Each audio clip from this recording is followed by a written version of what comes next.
Before I even begin to introduce myself and talk about why I am so excited to be teaching this course, I'm going to vent a bit about how hard it has been for me to record a decent video for this class. First of all, I was trying to record on Brightspace, and after a couple of fails, I finally understood that you're allowed 3 minutes to record a video directly in Brightspace. And for me to limit what I need to say to 3 minutes is almost as rare as a total alignment of the planets and the sun. So when I finally figured that out, I did finally make a video that was 2 minutes and 59 seconds long, and I was happy with it, and I said add, and then it would not add it. Would not add it. And so finally I hit cancel and lost everything. So then I switched over to my video that I'm going to record on my computer and post it on YouTube, and I just couldn't get started.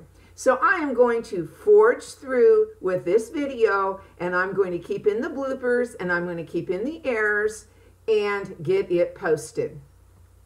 Having said that, I am Wanda Gwen Zimmerman, and I am your instructor for this section of Literature 510 Victorian Literature. And I must say that I am very excited about teaching this course, and I'm excited for a couple of reasons. One is because, although I've been teaching college classes now for 17 years, this is the first time that I am teaching a graduate level course. And that is exciting because I'm looking forward to interacting with students who are taking a literature course purely because they want to take it. So that is exciting to me.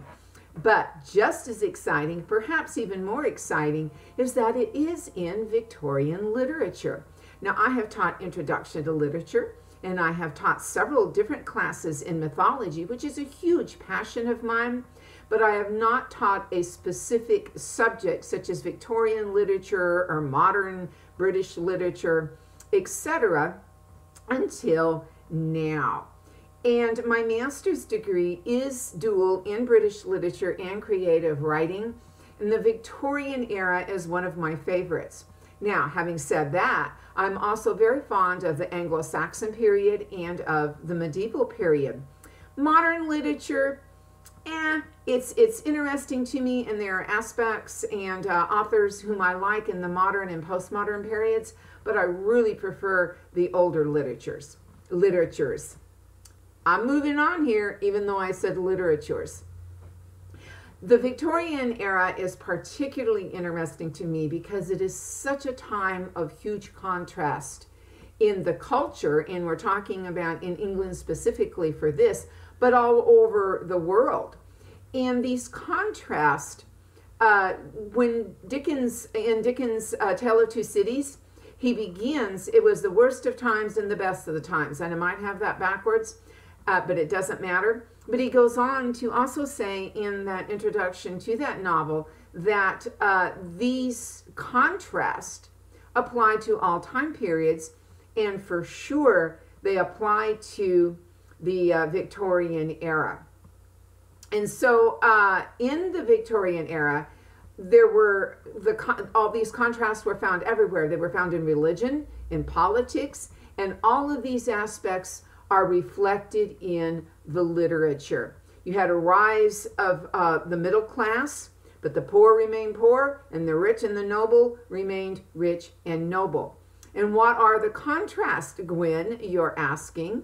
Well, for example, Charles Darwin had published The Origin of Species just about the beginning, just maybe just prior to the Victorian era.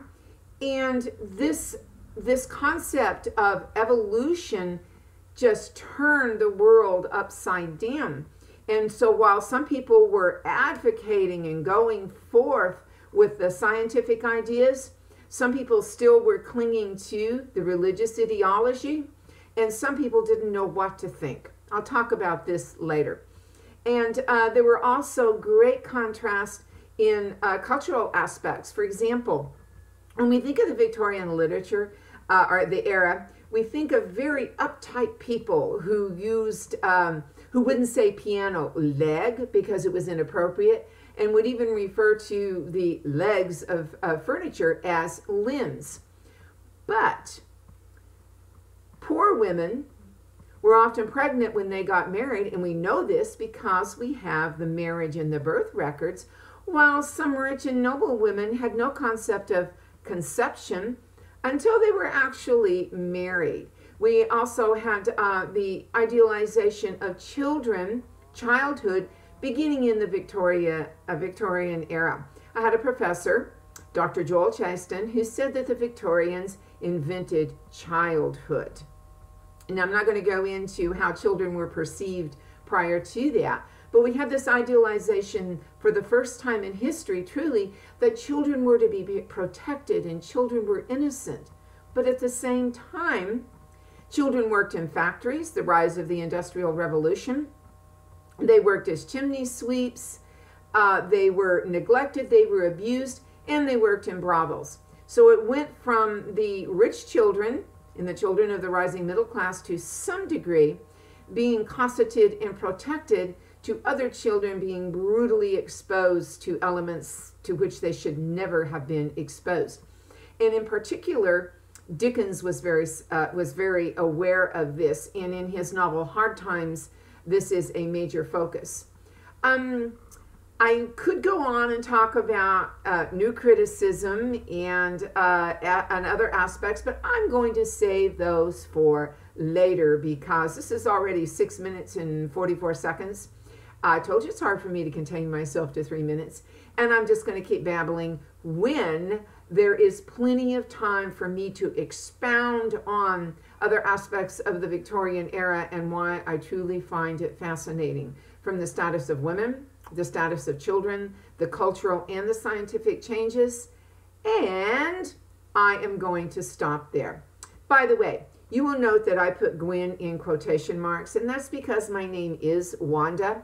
But that name was given to me at birth without anyone consulting me if I wanted that to be my name. So in my 40s, I decided I was Gwendolyn. Someday I will change it legally, and maybe I won't someday. My sister is about the only person who still calls me Wanda. But you can call me Wanda. You can call me Gwen. You can call me Ms. Zimmerman.